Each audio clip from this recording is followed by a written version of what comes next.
Usai PDIP dan P3 mengusung Ganjar Pranowo sebagai bakal calon presiden, arah dukungan partai politik untuk Capres 2024 mulai dinamis. Di tengah situasi ini, Presiden Jokowi berencana bertemu dengan pimpinan Koalisi Indonesia Bersatu. Pertanyaannya, apakah pertemuan ini juga akan menentukan arah dukungan baca pres parpol dalam koalisi tersebut? Selain P3, bagaimana juga langkah PDIP untuk menarik parpol lainnya bergabung mendukung Ganjar Pranowo? Untuk membahasnya sore ini kita bergabung bersama dengan Sekjen PDI Perjuangan Hasto Kristianto, Fungsionaris Golkar Nusron Wahid, dan Direktur Eksekutif Lembaga Survei Indonesia Jayadi Hanan. Sore Bapak-Bapak. Selamat sore. Saya ke Pak Nusron dulu. Pak Nusron, malam nanti kan Koalisi Indonesia Bersatu ini bertemu PAN, P3, Golkar. Ini bertemu bahasnya apa? Apakah karena setelah P3 yang sudah mendukung duluan Pak Ganjar? Terima kasih Mbak. Yang pertama, pertemuan nanti malam tentunya karena masih suasana bulan Syawal dan suasana Idul Fitri, pasti dalam rangka halal bihalal setelah selama 30 hari sebulan suntuk kita melakukan ibadah bulan Ramadan. Tentunya ini adalah langkah pertama halal bihalal. Tapi namanya juga ini pertemuan insan politik, tentunya tidak bisa lepas dari pembicaraan politik. Ya, salah satu isu yang pasti akan dibahas adalah tentang dinamika proses pencalonan calon presiden, baik itu dari Pak Ganjar Pranowo maupun Pak Prabowo Subianto, dan tentunya langkah yang diambil terakhir kemarin yaitu masalah dukungan secara terbuka yang dilakukan oleh P3. Apakah ini nanti malam menjadi indikasi ketidakutuhan daripada Koalisi Indonesia Bersatu atau bagaimana, itu nanti akan kita bahas semalam. Tapi kami yakin KIP tidak akan bubar. Kalau toh kemudian nanti akan terjadi kristalisasi dalam proses pendapat dan dukungan, pasti akan terjadi nanti di dalam proses pembahasan dan dinamika yang pasti akan terjadi pada bulan-bulan ini, bahkan hari-hari ini. Oke, kalau tadi dikatakan koalisinya nggak akan bubar, jadi semuanya nih PAN, Golkar juga dukung ke Ganjar merapat PDIP dan P3? Nah, KIB itu kan elemennya 3. Yang pertama adalah Golkar dengan 85 kursi, yang kedua itu adalah PAN dengan 49 kursi, yang kemudian P3 dengan 29 kursi. Ketika kemudian harusnya idealnya yang namanya kita bangunan koalisi, kalau mau menyatakan dukungan kepada salah satu calon presiden itu adalah dibicarakan bersama, secara utuh, secara bersama-sama.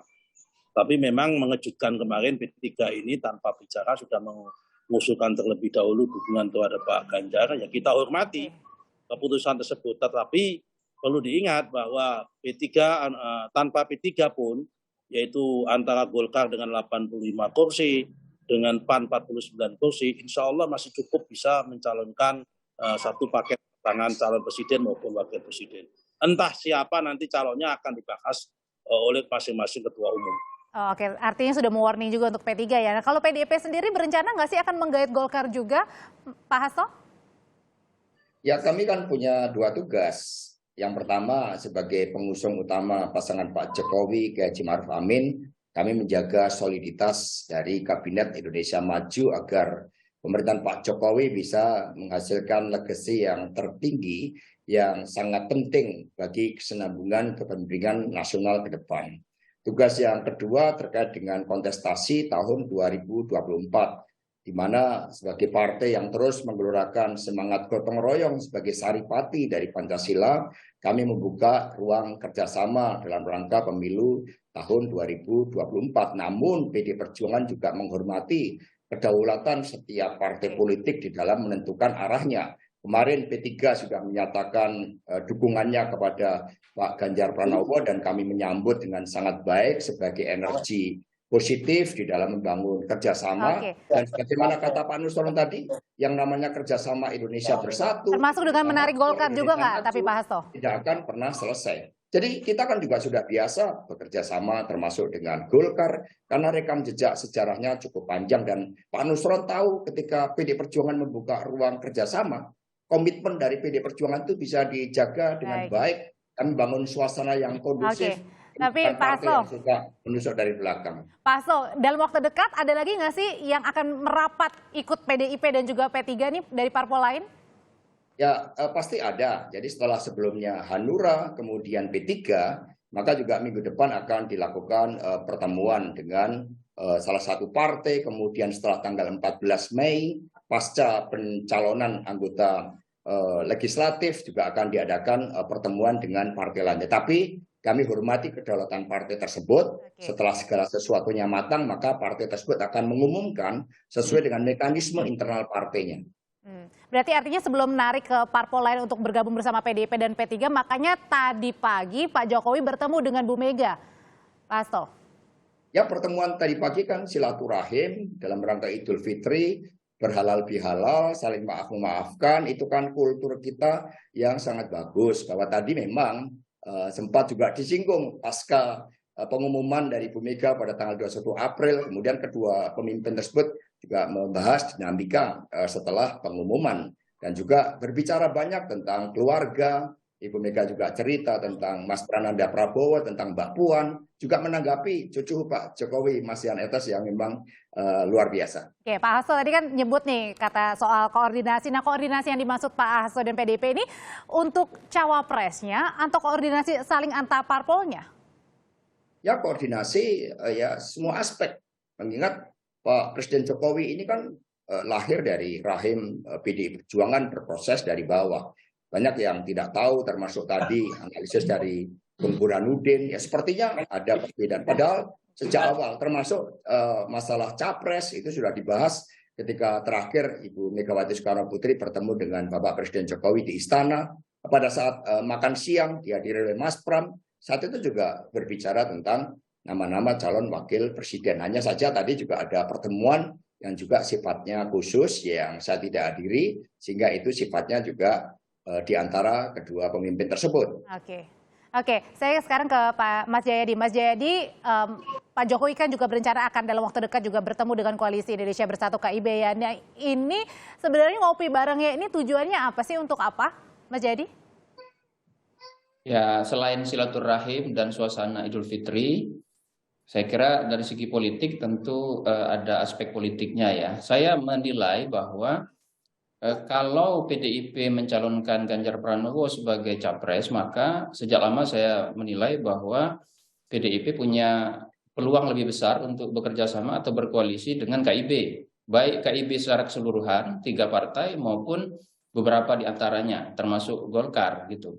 Nah, tentu nanti yang akan menjadi pembahasan alot adalah soal siapa yang bakal jadi cawapresnya Pak Ganjar. Kalau ini diupayakan dan akan jadi ya, apakah nama-nama yang muncul seperti disebutkan Pak Jokowi itu, karena 3 partai ini tampaknya punya aspirasi masing-masing untuk mencapreskan atau memunculkan nama sebagai cawapres. Jadi di situ nanti yang alot. Nah, karena kemungkinan alot dari segi penentuan cawapres itu, maka diperlukan semacam pembangun konsensus atau pembangun kesepakatan atau pemecah kebuntuan. Saya melihat Pak Jokowi punya kemampuan memerankan itu. Pertama, Pak Jokowi itu adalah kader PDIP dan jelas mendukung Ganjar ketika pencalonan kemarin. Yang kedua, Pak Jokowi juga adalah orang yang dihormati oleh KIB, saya kira, baik sebagai presiden maupun sebagai yang orang dekat secara politik dengan KIB tersebut. Jadi fungsi Pak Jokowi di situ bisa menjadi semacam pemersatu atau pembangun kesepakatan atau deal maker atau jembatan antara PDIP dengan Koalisi Indonesia Bersatu. Karena tadi Indonesia Bersatu belum tentu semuanya bergabung. Kalau nanti jadi, itu kan dinamika internal di Koalisi Indonesia Bersatu, seperti yang disampaikan oleh Mas Nusron tadi. Karena dinamikanya juga tadi kalau Mas Jayadi bilang kan ini masih alot ya, posisi tawaran untuk calon wakil presidennya. Nah, saya nggak tahu nih apakah posisi, tahan dulu Bapak, apakah posisi dari alotnya Partai Golkar ini untuk calon wakil presiden belum tentu membuat Golkar mau bergabung dengan PDIP dan P3 mengusung Ganjar Pranowo. Usai jeda nanti Bapak akan menjawabnya, tetap bersama kami. Langsung saya akan ke Pak Nusron dari Partai Golkar. Pak Nusron, jadi ini Partai Golkar masih alot nih, belum mau bergabung mendukung Pak Ganjar karena posisi tawar yang alot nih untuk cawapres. Jadi begini, soal mendukung Pak Ganjar atau mendukung Pak Prabowo atau dukung siapa itu kan masing-masing internal partai mempunyai mekanisme dan kedaulatan. Sebagaimana tadi yang disampaikan oleh Pak Hasto, dan masing-masing kita menghormati. Keputusan Munas dalam Golkar itu memutuskan Pak Erlangga menjadi calon presiden. Kalau nggak berhasil menjadi calon presiden, maka diserahkan sama DPP, sama Ketua Umum Partai untuk menentukan kemana arah dukungannya. Bisa jadi menjadi calon wakil presiden. Itu adalah keputusan daripada Munas Partai Golkar. Jadi maksudnya adalah posisi tawarnya adalah cawapres Pak Erlangga. Kalau tidak. Nah, sekarang soalannya adalah tentunya kita belum bicara masalah posisi cawapres. Kita masih bicara dulu bagaimana mengamankan keputusan Munas Golkar dulu sampai titik-titik tertentu, sampai ada peluang. Saya kira peluang untuk mencalonkan Pak Erlangga itu belum tertutup.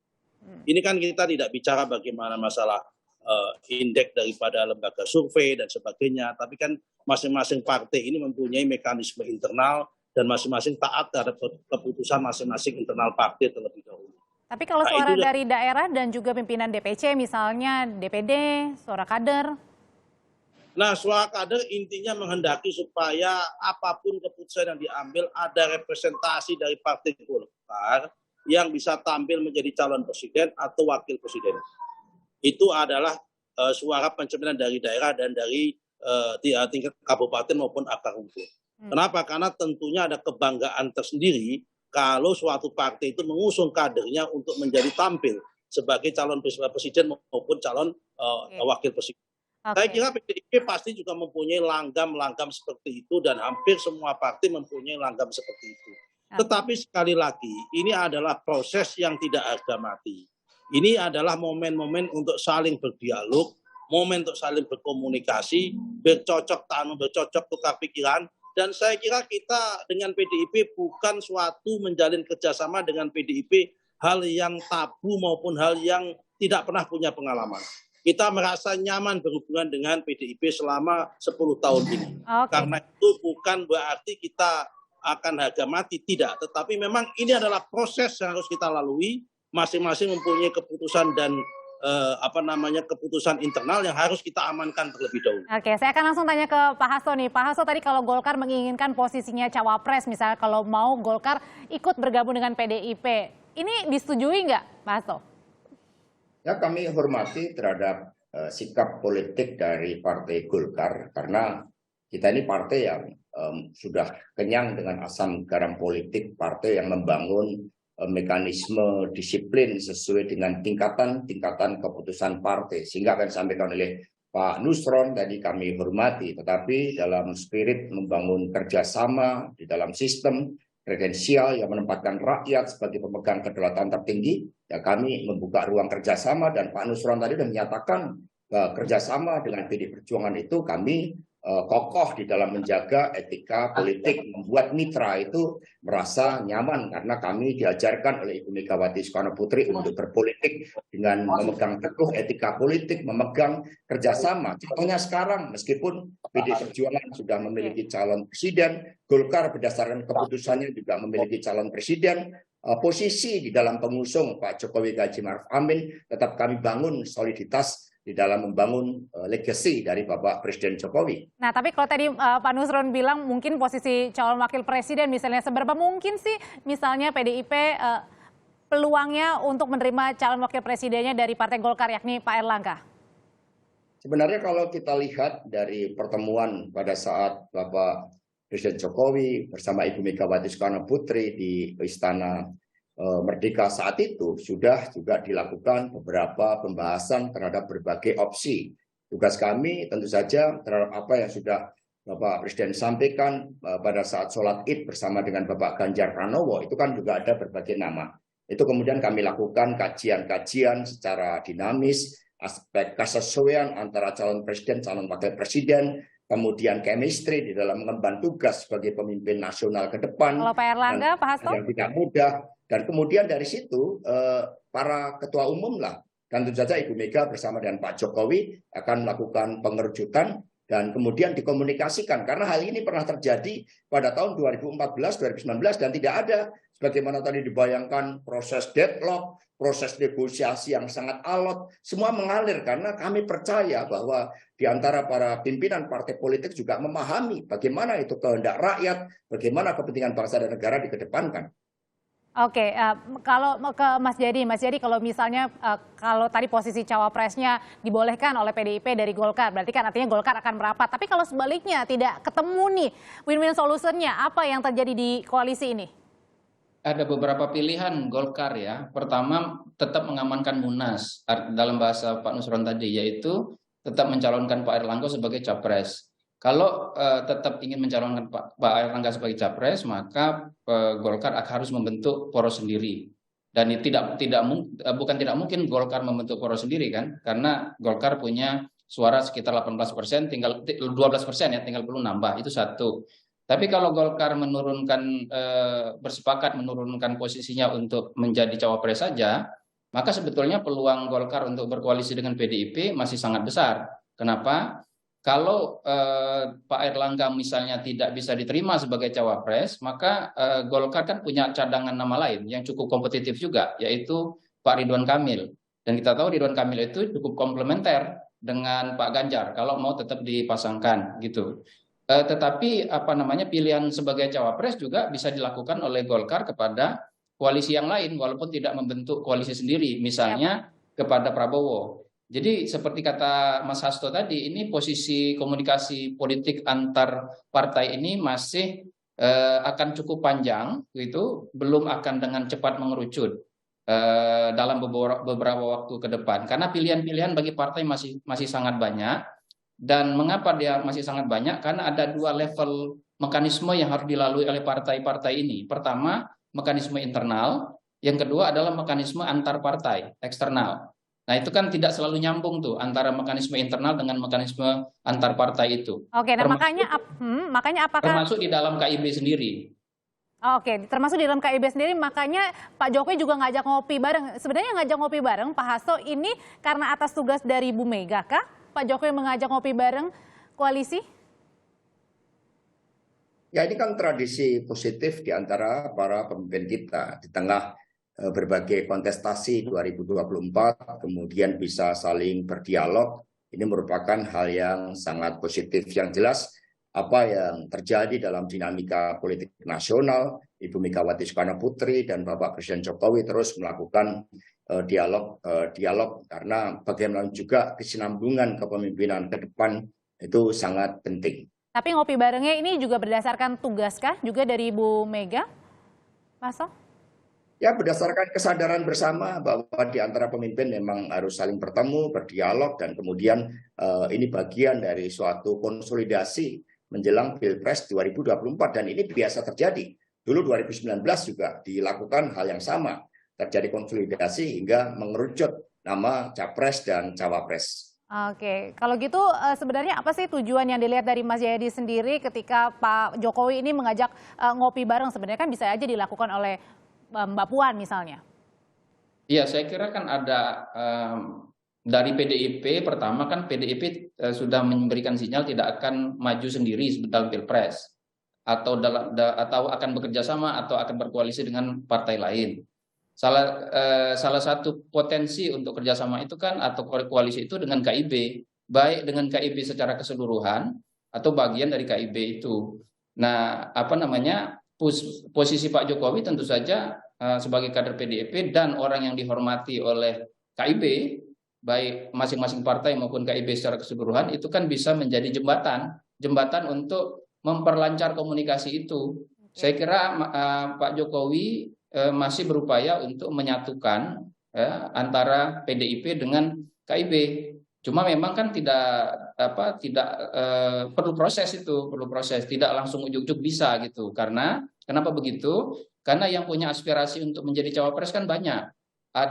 Kemungkinan ada Pak Airlangga dan Ridwan Kamil dari Golkar, kemungkinan ada Pak Erick Thohir yang diusung oleh PAN, kemungkinan juga ada Sandi Uno dan Erick Thohir yang kemungkinan diusung oleh P3.